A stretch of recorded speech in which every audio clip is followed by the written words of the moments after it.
Muy bien. Continuamos.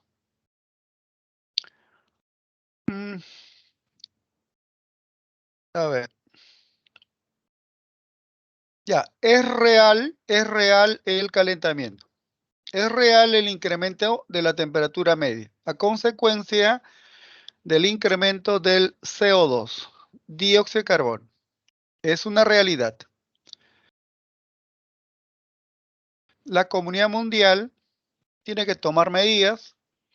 La ONU convocó a la Cumbre de la Tierra, es el nombre.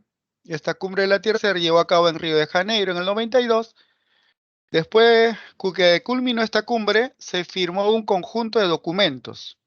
Uno de los documentos que se firmó fue Convención Marco de las Naciones Unidas sobre Cambio Climático. Es una convención.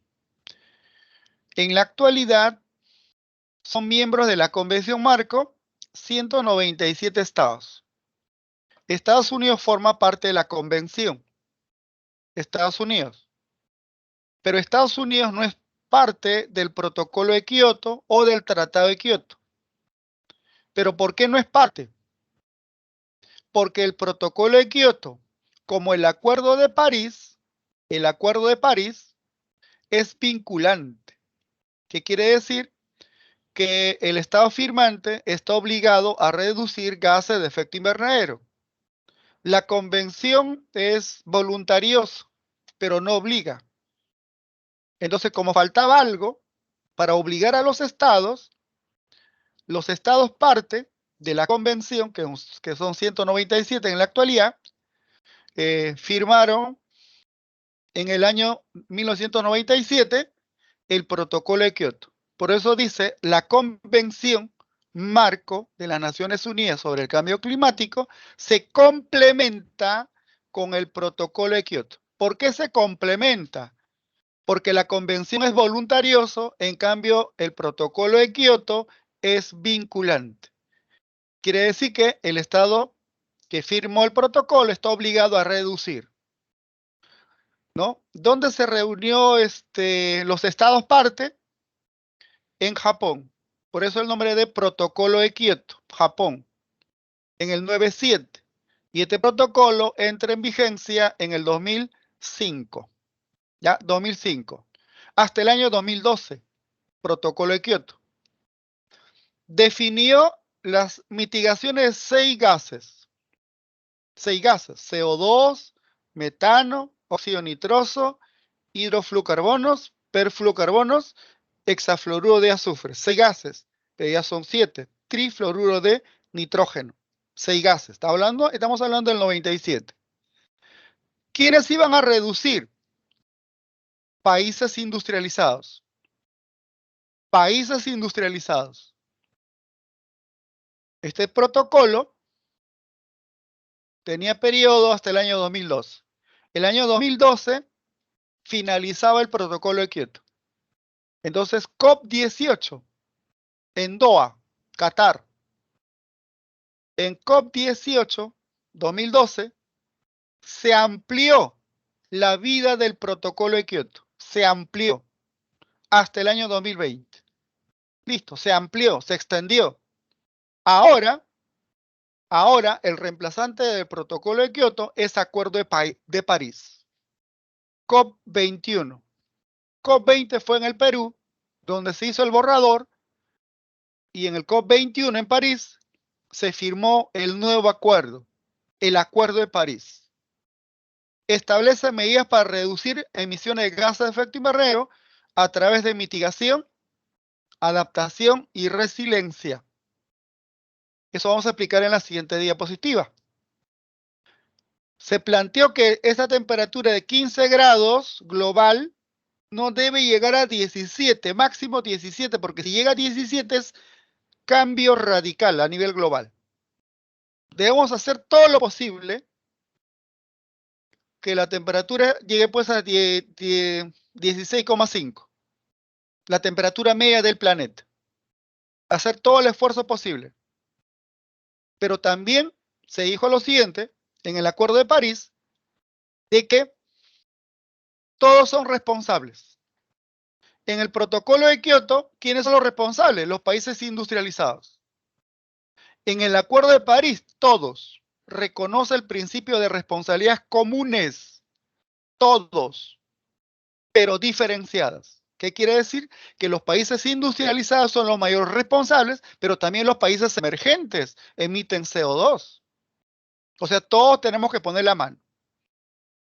Ese es el nuevo acuerdo. Aquí solamente los países industrializados. Ahora rige el Acuerdo de París. Entró en vigor en el año 2016.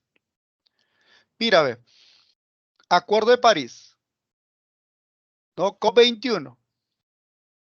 Objetivo es central del Acuerdo de París fortalecer la respuesta global a la amenaza del cambio climático, manteniendo el aumento de la temperatura global de este siglo por debajo de 2 grados Celsius. O sea, no debe llegar a 17, debe estar por debajo. Y hacer todo el esfuerzo posible para que la temperatura media aumente solamente 1,5. Y todos debemos participar. Se debe incrementar la capacidad de adaptación. ¿Qué quiere decir? ¿Perú qué hace? ¿Cuál es su contribución de Perú? Está impulsando proyectos de energía eólica, energía solar. Está protegiendo los bosques, adaptación, ¿no? Tenemos que adaptarnos. Sí, el calentamiento global va a ocurrir. Ahora nos queda adaptarnos. Entonces, ¿qué hacer para que el golpe sea menor? Tomar medidas, adaptación, mitigación, resiliencia, ¿no? Reconoce, ya dije, todos somos responsables. El mayor responsable es los países industrializados, también los países emergentes. Que cada 5 años debemos dar explicaciones, ¿no? En el COP indicado, ¿qué hace Perú o qué hace Bolivia o Brasil para evitar emisión de gases de efecto invernadero? ¿Cuáles son las acciones que tomó? ¿No?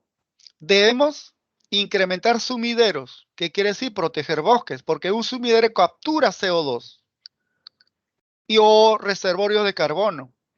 O los países desarrollados deben pagar a los países en vía de desarrollo para que protejan sus bosques. Si ellos emiten, deben pagar. Y transferir tecnología, pero tecnología acorde con el medio ambiente. Ese es el nuevo acuerdo. El presidente de Estados Unidos, el expresidente, había firmado, pero el reemplazante, Donald Trump, se retiró. Estados Unidos nuevamente no forma parte del Acuerdo de París, porque es vinculante. Muy bien.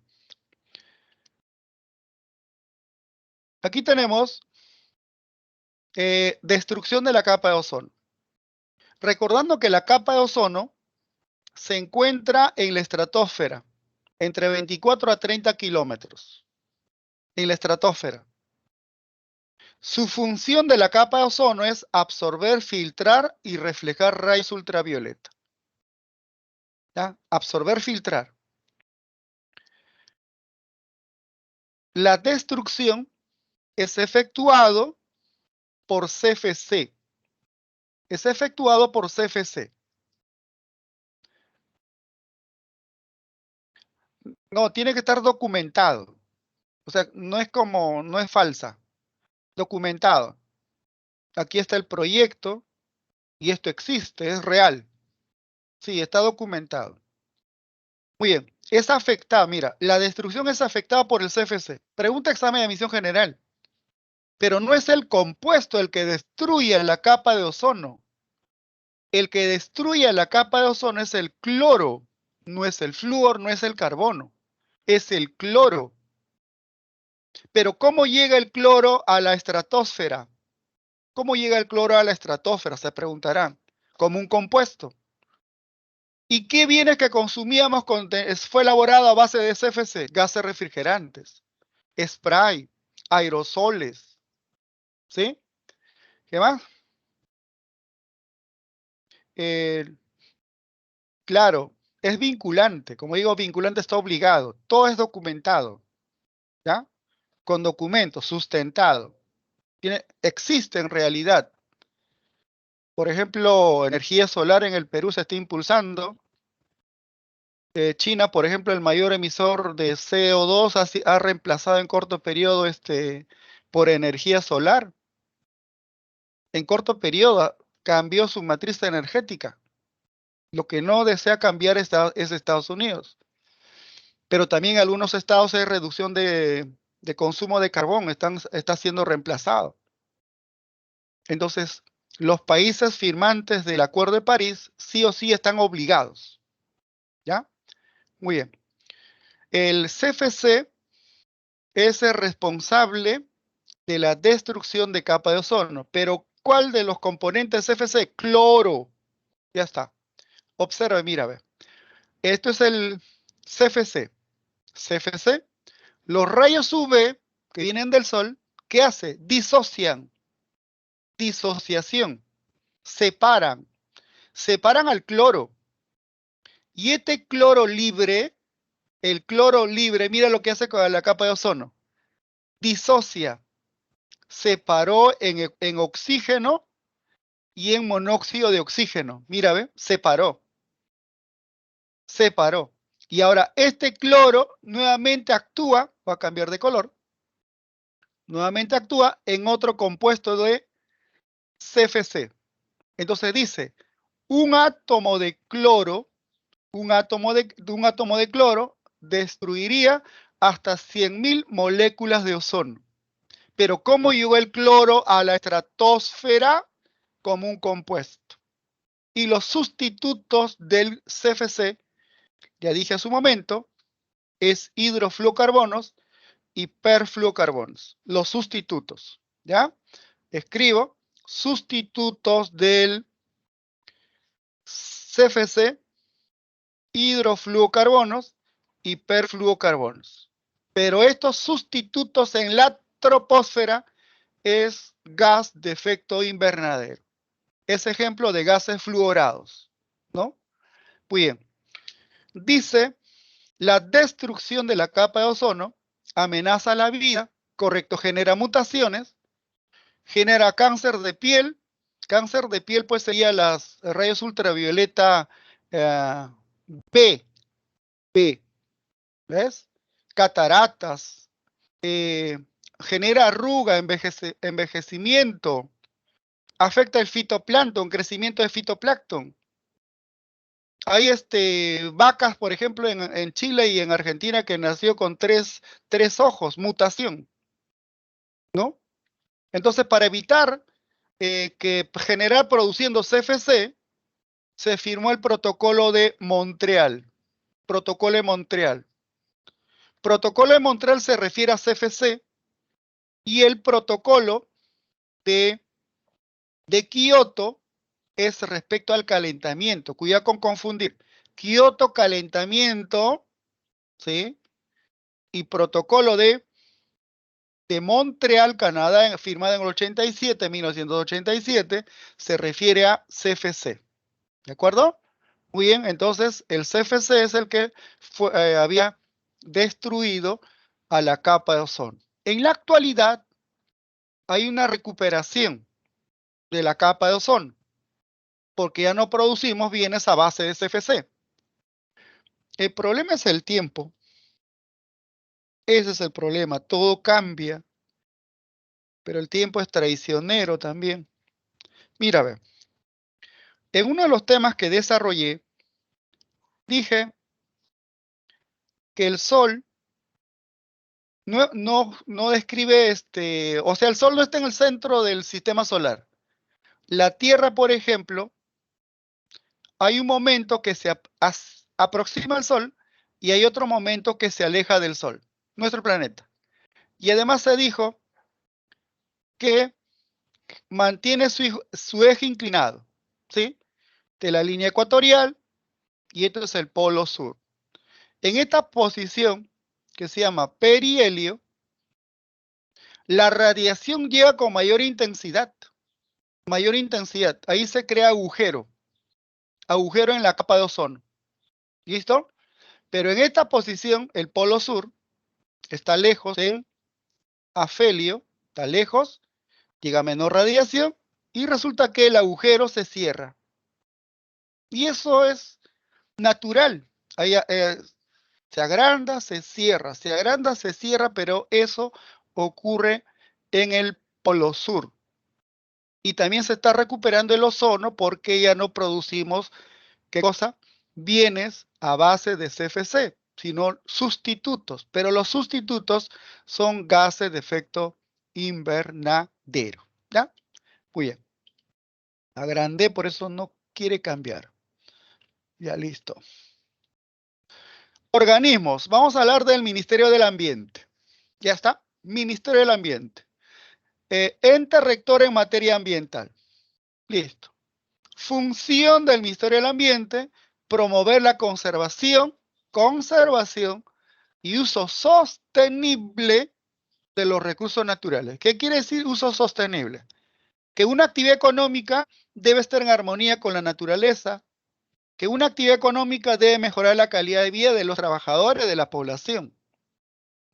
El Ministerio del Ambiente a la vez promueve, ¿qué cosa? La conservación de áreas naturales protegidas y de la diversidad biológica. Quiere decir que el Ministerio del Ambiente va a crear áreas naturales protegidas. Ente rector en materia ambiental. Organismos adscritos quiere decir que no es dependiente del ministerio, tiene su ley, cada organismo tiene su ley orgánica, no es subordinado, pero está adscrito. Por ejemplo, cuando decimos quiero viajar a la ciudad de Iquitos, debo consultar a CENAMI del lugar cómo será el tiempo atmosférico de los días de mi estadía en Iquitos. Entonces nos informa sobre el tiempo atmosférico. CENAMI, por ejemplo. También sobre contaminación. Instituto de Investigación de la Amazonía, justo este Instituto de la Amazonía peruana, promueve en la selva desarrollo sostenible, que los habitantes vivan en armonía con el medio. Instituto Geofísico del Perú. Si ocurre un sismo en el Perú, se consulta a la página del instituto dónde fue el epicentro para que nos informe, porque es el responsable de informarnos dónde ocurrió el sismo, en qué parte del Perú, ¿no? Quien va a proteger las áreas que el ministerio ha creado, Ministerio del Ambiente, áreas naturales creadas, el que va a administrar el Parque Nacional, Reserva Nacional, va a ser CERNAM. Administra las áreas naturales protegidas por el Estado peruano. ¿Ya? Muy bien. Cambiamos. Organismos adscritos. Aparte. OEFA, pregunta, ¿no? Observa la imagen.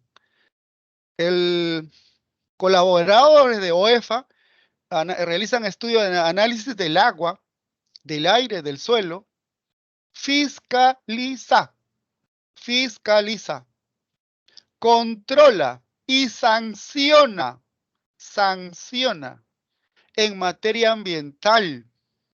Pero profesor, tengo en mi pueblo, cerca de mi pueblo, tengo un centro minero, hemos solicitado la presencia de ingenieros de OEFA que realizan estudios de agua, suelo y aire. Después de 3 meses, informe, no hay contaminación. Pero la tierra no produce, profesor, y las vacas se mueren. ¿Qué pasó? Es que algunos tenemos alcancía en el cerebro. Ese es el problema. ¿Cuál es el problema del Perú? Es la corrupción. Si una empresa minera contamina, no está de acuerdo con el medio ambiente, sanción. ¿De acuerdo? OEFA. Por eso necesitamos de cualquier especialidad que tenga ética. ¿Sí? Pueden tener conocimiento en cúmulos y cúmulos, pero necesitamos luchar contra la corrupción. SENACE. Tu padre, un familiar quiere abrir una industria, pues tiene que tener la certificación que esa actividad que va a desarrollar no genera contaminación. Entonces responde SENACE, aprueba los estudios de impacto ambiental. Te pone un sello, aprobado. Y entonces tu familiar puede instalar una industria en el lugar indicado, ¿no? Instituto Nacional de Investigación de Glaciares y Ecosistemas de Alta Montaña nos informa que los 3.044 glaciares que tenemos en el Perú se encuentran en contracción por el calentamiento global. ¿Ya? Muy bien. Otra pregunta de repente. Eso, sí. Hay, pero estamos en un contexto estamos sensibles, ¿ya? Pero el sanmarquino va a investigar. Contaminación del aire. Contaminación del aire. Cuando hablamos de contaminación, respondes así. Hablamos cuando nos causa daño. Ya está. Causen daño al ser humano, a las plantas y al hombre. Sitios abiertos. Parque automotor. Carros obsoletos que ingresaron desde Japón en la década del 90, ahora emiten solamente CO2. Ya está. Rellenos sanitarios. Una industria que emite gases contaminantes. Sitios abiertos. ¿Sí? No debería existir viviendas en el perímetro de una industria, pero por necesidad hemos invadido y ahora estamos afectados. Sitios cerrados, cuando la mamita, la abuelita cocina a base de leña. Humo del tabaco. El tabaco tiene componentes que causan daño al ser humano, no solamente al que fuma, también a la familia. El radón es un componente de la atmósfera, se encuentra en las minas, por eso un minero tiene corta vida, por eso debe ganar un poco más. El radón es un gas radioactivo. Sistema de calefacción, producto de limpieza, insecticidas, pesticidas, fungicidas, son contaminantes no solamente del aire, del suelo, del agua.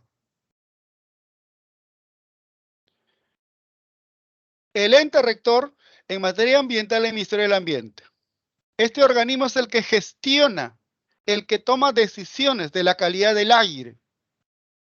Hay una ley de general ambiental, establece responsabilidades, tanto a empresas públicas del Estado o privadas, en relación a emisiones.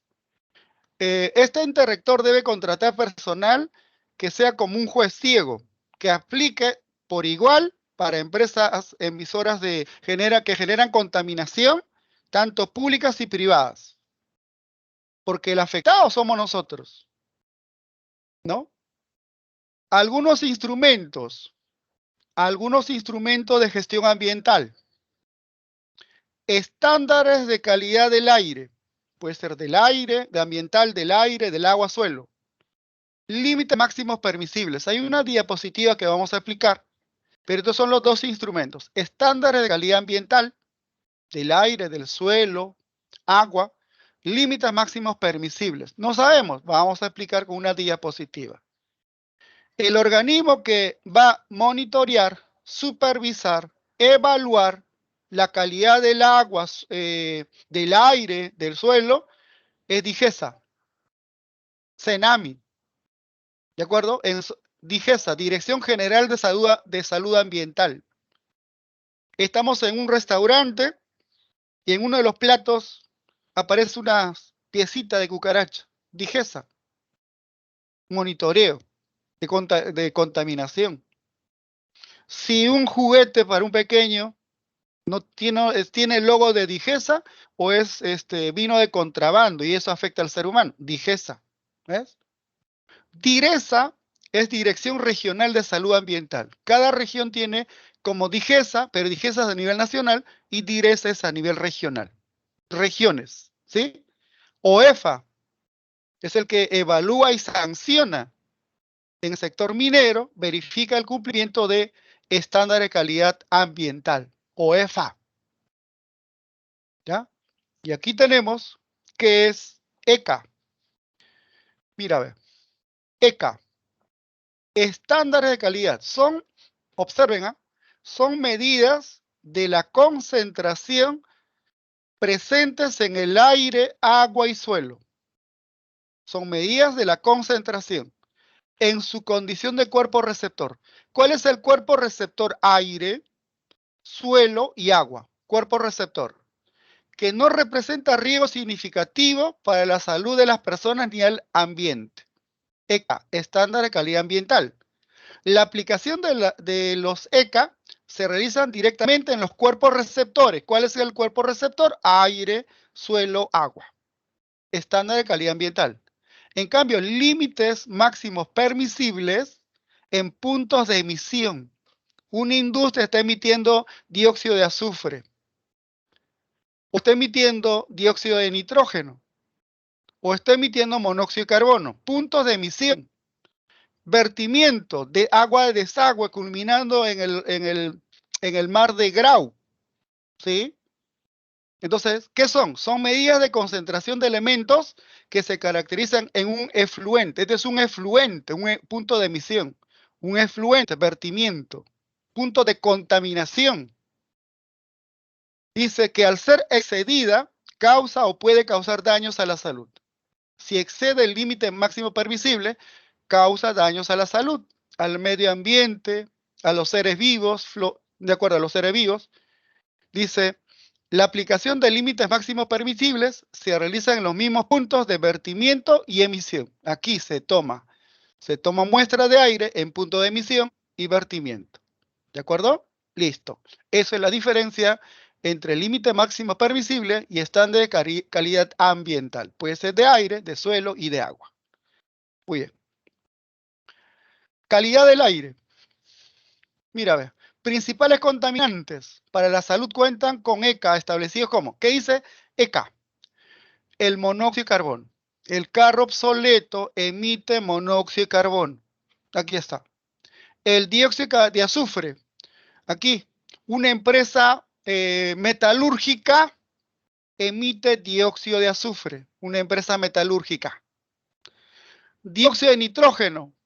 Empresas que fabrican fertilizantes.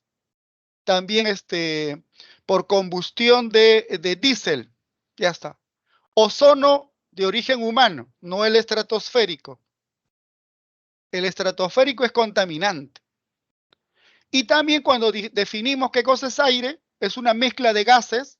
Por lo tanto, si es una mezcla de gases, y también hay polvo atmosférico, micropartículas. A eso se denomina material particulado, con diámetro hasta 10 micrones. 10 micrones. ¿Sí? En el cono norte respiramos polvo, micropartículas en el cono norte.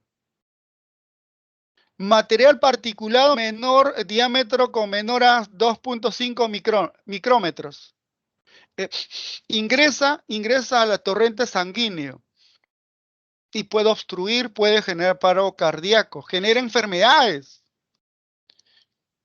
Entonces sí, el exceso causa daño. Todo exceso causa daño. ¿De acuerdo? ¿Hay contaminación del aire en el Perú? Sí hay. ¿Hay organismos que deben regular? Sí, pero no cumplen su función. ¿No? Ese es el problema del Perú. Muy bien. Geografía clave B, por favor, por la hora que estoy viendo. 2, clave dado, transporte público, monóxido de carbono. ¿Ya? 2. 3, casa. Y 4, avión. 4, avión. Aquí está. 1 B, 2 dado, 3 casa, 4 avión. Respuesta de geografía. Ahora pasamos a cívica. Mira, a ver. Aquí está. Patrimonio. Mira, a ver. Patrimonio de la nación. Patrimonio de la nación. Puede ser natural, parque nacional, o puede ser cultural. ¿Ya? Patrimonio. Puede ser cultural. Y cultural puede ser material. Material mueble, cojo, se puede perder. Inmueble, está Machu Picchu, por ejemplo, Chan Chan, la ciudadela de Caral, inmueble, material inmueble. Puede ser inmaterial, la cultura viva, las costumbres, tradiciones, documental, archivos, industrial, el primer ferrocarril, primer máquina de escribir, etc. Subacuático, restos de evidencia humana que está en el fondo marino. Puede ser de la época pre-inca o histórica, de la época colonial. Entonces, patrimonio de la nación puede ser natural como cultural. ¿Sí? Mundial puede ser cultural, material, inmaterial. ¿No? El puente colgante. Natural, Parque Nacional Huascarán, Parque Nacional Manu, a nivel mundial. Mixto, el santuario histórico de Machu Picchu. Mixto, tiene de natural y tiene cultural. ¿No? Eso es un pequeño resumen. ¿Listo? Patrimonio de la nación. ¿Qué cosa es patrimonio de la nación? A ver, alguien. Ah, ya. Listo. ¿Por qué el puente que está sobre el río Iscuchaca es inmaterial? Porque es obra del hombre. Solamente un pueblo, o dos pueblos, o tres pueblos quechuas son responsables son responsables de elaborar este puente. Todo que hacer, lo que se transmite de generación en generación es inmaterial. ¿Ya? El sombrero que el actual presidente está empleando, también ese sombrero es inmaterial, hecho por un grupo humano. ¿De acuerdo? Entonces, de repente, ¿qué cosa? Las cerámicas de Chulucanas, ya de Piura, es inmaterial. ¿Ya? Entonces, lo que se transmite de generación en generación es inmaterial. Listo. Vamos a explicar paso a paso. Mira, ve, patrimonio de la nación puede ser bienes materiales e inmateriales. Patrimonio cultural, ejemplo, inmueble, Chavín de Huántar. Mueble, Manto Paracas. Por eso encontramos en los museos de Europa, de Estados Unidos, porque se perdió. Patrimonio natural. Aquí tenemos Parque Nacional de Tingo María. Santuario histórico, Santuario Nacional de Bosque de Guayay, el bosque de piedras de Guayay. Es natural. No es producto del hombre, sino de la naturaleza. ¿Sí? Muy bien. Dice, patrimonio cultural es toda manifestación del quehacer humano. Correcto, toda manifestación del quehacer humano. El único puente inca del quehacer humano. Puede ser material o inmaterial. ¿Ya? Que tiene un valor y significado, que tiene un valor. En lo paleontológico, arqueológico, histórico, social, antropológico, tradicional, religioso, etnológico, científico. Esto tiene la condición de propiedad pública, puede ser del Estado o puede ser privada, con las limitaciones que establece la ley. Entonces, es todo quehacer humano, puede ser material o inmaterial. El material puede ser inmueble o mueble. No se preocupen, hay otras diapositivas que vamos a emplear para explicar. Patrimonio cultural es el legado constituido por bienes tangibles. Que puedes tocar, bienes tangibles. ¿Sí? Libros, piezas artísticas, arquitectónicas, tangibles se puede coger. Bienes intangibles, distintas expresiones como la lengua, el idioma quechua, el idioma aymara, el idioma español. No podemos coger. Intangibles. Religión, valores.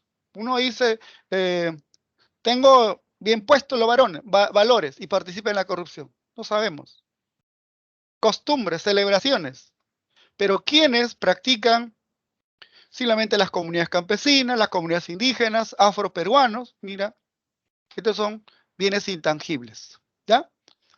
La danza de tijeras, por ejemplo. Categorías, ahí atención, pregunta para los exámenes. Categorías. Patrimonio material inmueble. Patrimonio material inmueble. El patrimonio material inmueble puede ser patrimonio material simplemente histórico o arqueológico.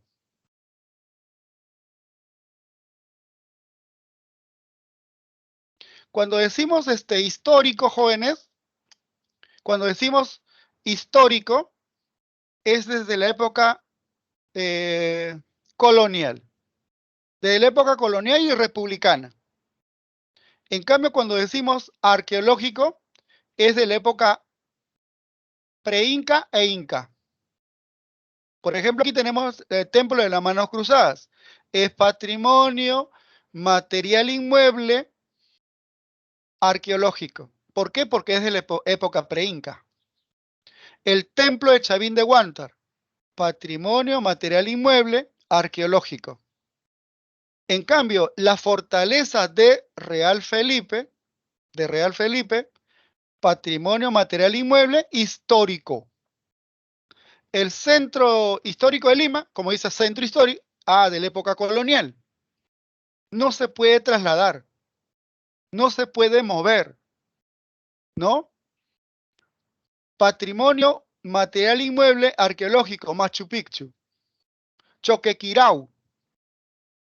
El centro histórico de Arequipa, de la época colonial. Históricos, de acuerdo, es de la época colonial y republicana. ¿Listo? Listo. Casona de San Marcos, de la época colonial. Es patrimonio material inmueble histórico. Santuario de Virgen de Chapi, ¿no? El lugar, patrimonio material inmueble histórico. Patrimonio material mueble, también puede ser arqueológico o puede ser histórico. Pero siempre el arqueológico es pre-inca e inca. Histórico es de la época colonial o republicana. Pero ¿cuál es la diferencia entre inmueble y mueble? Que se puede coger, desplazar, está sujeto a desaparecer. ¿Sí? Puede trasladarse, muy bien, de un lugar a otro. Pinturas, cerámicas, monedas, libros, documentos. Ejemplo, la cerámica inca, el aríbalo o el quero, ¿no? Los mantos paracas, los huacos retratos, es ejemplo de ¿qué? Patrimonio material mueble arqueológico. En cambio, histórico, podría ser la espada de Simón Bolívar, o podría ser la vestimenta del soldado de la Guerra del Pacífico, ¿no? De la época ya republicana. Patrimonio inmaterial, lo que plantea, pregunta uno de los compañeros presentes en el salón, ¿qué es? Es lo que llamamos cultura viva. Comprende conocimientos, ese conocimiento que se transmite de generación en generación. Uno puede ir al lugar, pero uno que es nacido en la costa y no es quechua, no puedes. Ellos son expertos en construir un puente, renovar puentes. Cultura viva. La Pachamanca. Aquí tenemos Soba del Cuy. El cuy tiene campo magnético, es como rayos X, y extrae información, pero la pregunta es cómo sabían los incas y pre-incas que el cuy es como rayos X. Es conocimiento que se transmite en generación en generación. O también un niño de 2 años salió al parque y cuando regresa tiene ojos hundidos. Su mamita le sirve su comida favorita y no quiere almorzar. Llegamos a la clínica. Listo. Y el médico dice, examen, no tiene nada. Y la madre que está preocupada por su hijo, a otra clínica. Tampoco. Y una viejita por ahí que está, su hijo tiene mal de ojo. Listo, huevo. Eso es cultura viva. ¿Cuánto es el costo? 5 soles. Duerme toda la noche, al día siguiente pide alimentos normal. ¿Qué pasó? Cultura viva. Ejemplo, Soba del Cuy. ¿Ya? Muy bien. Se transmite de generación en generación. Profesor, una consulta. Dígame. Escucho. Sí, escucho. Hace rato mostró en la primera diapositiva lo que es el puente. El Sí. material inmueble sería la idea, ¿no? O sea, la mitad, pero el material mueble sería el puente. o no. El, ah, el puente, dice, comprende conocimientos, usos, ¿de acuerdo? Lo que se transmite de generación en generación, que el padre transmita a su hijo cómo elaborar puente sobre río Iscuchaca, eso es eh, inmaterial. Inmaterial, porque se está transmitiendo conocimiento, cómo elaborar. O también otro ejemplo que pusimos en otra clase es eh, fabricar prendas en la isla de Taquile, prendas de los quechuas o aymaras. Se transmite de generación en generación. Esta persona, si uno observa, tiene otras características, tiene rasgos de la costa norte, o puede ser de la zona andina o de la zona selvática, pero son personas que tienen cierto tipo de energía y ellas pueden actuar. No todos pues, tenemos ese tipo de energía, ¿no? Entonces, esto es inmaterial. Profesor, o sea, Pregunto. la transmisión de conocimientos en sí es inmaterial, pero el Claro. puente sí vendría a ser un material inmueble, ¿verdad? El No, no, puente. no. Cortamos el puente y lo podemos trasladar. ¿Sí? Sí, esta era mi pregunta. Inmueble, para que sea inmueble, es Sí, que no se puede mover. Ejemplo, la línea de Nazca. Eso no puedes coger, ¿me entiendes? Eso es inmueble, ¿ya? Ah, ya Pero sí, entendí. Gracias. así es. Listo, listo. Profesor, Continuamos. Dígame, dígame. gracias, o sea, profesor. disculpe, se refiere a que inmuebles son las cosas que ya no se pueden mover, inmueble, por así Claro, decirlo. Sí, ¿verdad? claro, aquí está, mira, no se pueden trasladar. Inmueble. Tu casa, inmueble. El parque del lugar donde vives, inmueble. Pero estamos hablando de la época pre-inca o de la época colonial o republicana, pero algo importante para nosotros. O sea, inmueble siempre no se mueve. Lo que se puede desplazar por acción humana es patrimonio material mueble. Se puede trasladar. El tumi de oro se perdió. Se perdió porque se puede mover. ¿Ya? Esa es la diferencia entre inmueble y mueble. Mueble se puede trasladar. Muchas ¿Está bien? gracias. Listo, listo. Gracias. Continuamos. Llegan el tiempo. Ya está. Dice categorías. Patrimonio documental fácil, pues. Aquí está. Archivos. Archivos. Los comentarios reales. Posiblemente periódicos e información grabadas en medios digitales. Ya, esto ya es si es pregunta documental, es de la época colonial, pues, ¿no? Colonial y republicana. Así es, porque los incas no nos dejaron escrito. Patrimonio subacuático. Vestigios, puede ser de la época pre-inca, inca, o colonial, o republicana, pero que está en el fondo del mar. Mínimo 100 años, está en el fondo del mar. Por ejemplo, los barcos que fueron hundidos por los corsarios ingleses. Eso sería patrimonio subacuático, está en el fondo, ¿sí? O el Covadonga que fue hundido, patrimonio subacuático. Patrimonio industrial, dice la Casa Fernandini, primer ascensor en Lima. ¿Dónde? En la Casa Roosevelt. Está frente al Hotel Sheraton, al centro cívico, ¿no? Muy bien. Eso sería patrimonio industrial. Las primeras herramientas o máquinas que tiene como que está presente como museo en una industria. Patrimonio industrial. El primer ferrocarril, etcétera, etcétera. Muy bien. Patrimonio, dice conservación y defensa. El responsable de conservar el legado de la época pre-inca, inca, republicana y republicana es el Ministerio de Cultura. Ministerio de Cultura. Excelente rector. ¿Ya? Tiene direcciones, por ejemplo, Dirección General de Defensa del Patrimonio Cultural. Esto es importante, esto es pregunta. Dirección General de Defensa del Patrimonio Cultural.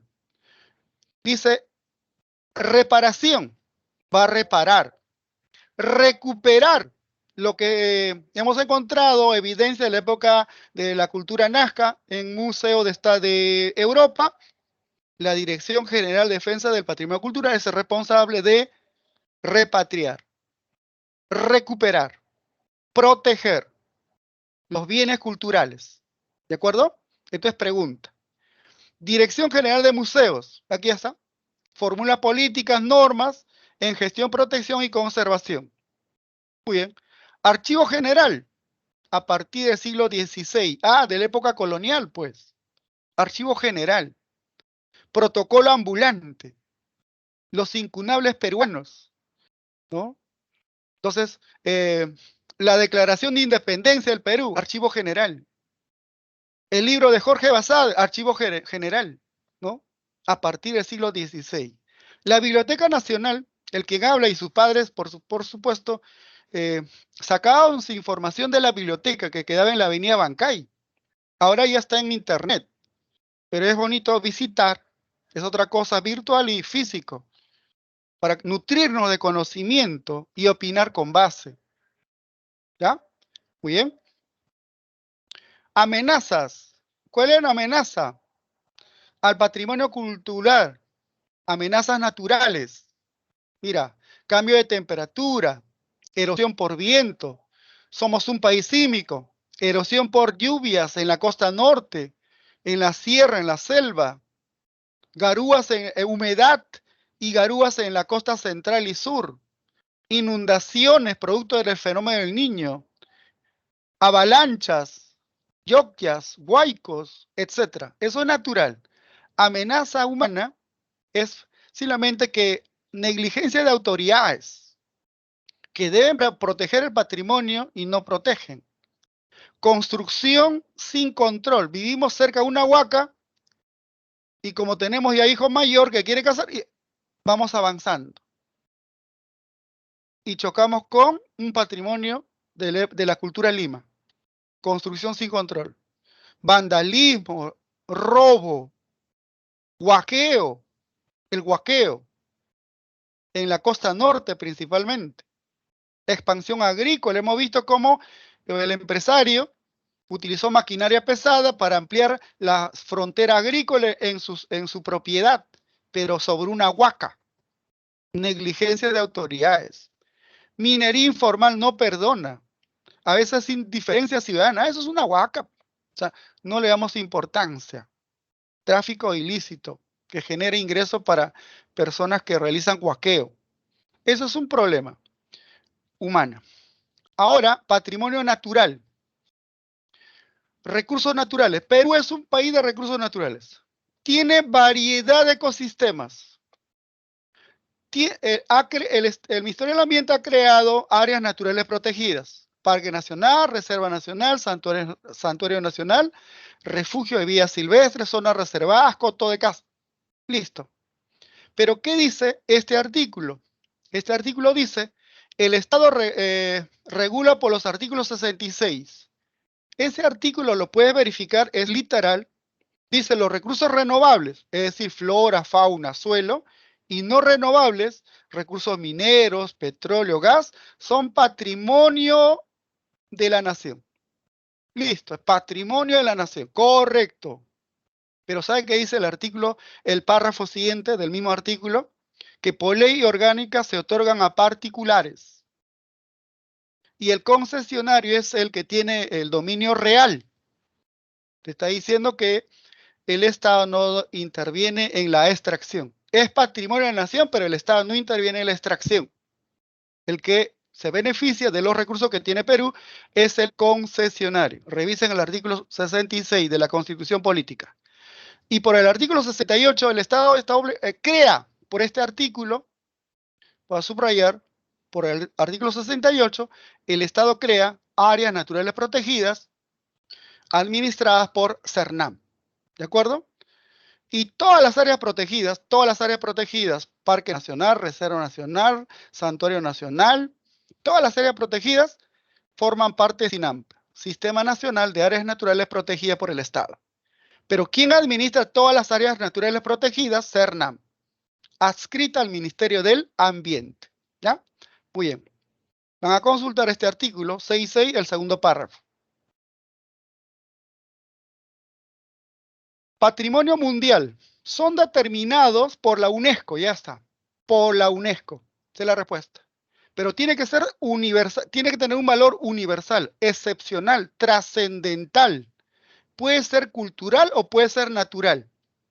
Por ejemplo, el complejo arqueológico de Chan Chan ha sido reconocido por UNESCO, pero podría perder su condición de patrimonio mundial de la humanidad si el Estado no protege de las lluvias torrenciales. Podría ser excluido de la lista del patrimonio mundial de la humanidad. Entonces el Estado tiene que proteger. ¿Quién es el que declara que un espacio cultural o natural es trascendental e importante? La UNESCO. Patrimonio cultural mundial. Material. Mira, centro histórico de Arequipa, de Cusco, el centro de Lima. Ese es material. ¿Sí? Material inmueble. Aclarando, material inmueble. Ya está. Ciudades, centros poblados, barrios. Inmaterial, tradiciones que se transmiten en generación en generación. El arte textiles de Taquile. No, mira, aquí está. El puente colgante de la época inca. Inmaterial. ¿Ya? Entonces se transmite de generación en generación. Muy bien. Patrimonio natural mundial. Mundial. Por ejemplo, el Parque Nacional de Huascarán es patrimonio natural mundial. ¿Por qué? Porque es la cordillera tropical de mayor altitud. El Nevado de Huascarán, que se encuentra en la Cordillera Blanca. Entonces la UNESCO, un organismo de la ONU, ha declarado como patrimonio natural mundial. Y también el Parque Nacional Manu, donde hay variedad de aves, de insectos por territorio. Mayor biodiversidad en aves, en mariposas, ¿no? Entonces, mundial, es trascendental. Trascendental. Muy bien. Aquí tenemos. Aquí está. Y está. Trascendental. Muy bien. Patrimonio mixto. Patrimonio mixto. ¿Qué quiere decir? Que tiene de cultural y tiene de natural. Eso es lo que quiere decir mixto. Por ejemplo, el Gran Pajatén de la cultura Chachapoyas. Entonces, en el Parque Nacional Río Abiseo se protege flora y fauna natural de la Cordillera Azul y también restos arqueológicos de la cultura Chachapoyas. Por eso mixto, ¿no? Otro ejemplo de mixto, Santuario Histórico de Machu Picchu. Resto arqueológico de la época, posiblemente inca, y también el Gallito de las Rocas, el oso andino, que es natural. Entonces, mixto. Entonces, simplemente la UNESCO ha declarado pues al Parque Nacional de Río Abiseo y a Huascarán y al Santuario Histórico de Machu Picchu como estos dos ejemplos como patrimonio mixto, ¿ya? En Parque Nacional de Río Abiseo y Santuario Histórico de Machu Picchu. Muy bien. Número 1, la clave es dado. Dado. 2, clave casa. Casa. Número 3, la 13 simplemente dice, la Organización de las Naciones Unidas, o sea, la UNESCO, considera que la danza Huititi en el Valle de Colca, inscrito en el 2015, es patrimonio de la humanidad. ¿Listo? Y pone de relieve su importancia para la construcción ¿de qué? La número 3 es, claro, correcto, identidad, minoría colectiva, clave A. Muy bien, muy bien. Número 4. Un especialista de Dirección General de Museos afirma que la declaración del Santuario Histórico de Machu Picchu como patrimonio mixto mundial es debido a que cumple con las características. ¿Qué características cumple? Para que sea mixto. ¿Qué tiene? A ver. La La B, B. porque La tiene B. cultural y natural. Natural. Muy bien, chicos. Llegamos al punto final. ¿Sí? Muchas Llegamos gracias, al punto profesor. final. Nos estamos viendo y doy paso a al siguiente curso. Muy bien, chicos. Nos vemos la próxima clase. ¿Ya? Gracias, profesor. Listo. Nos vemos, nos vemos.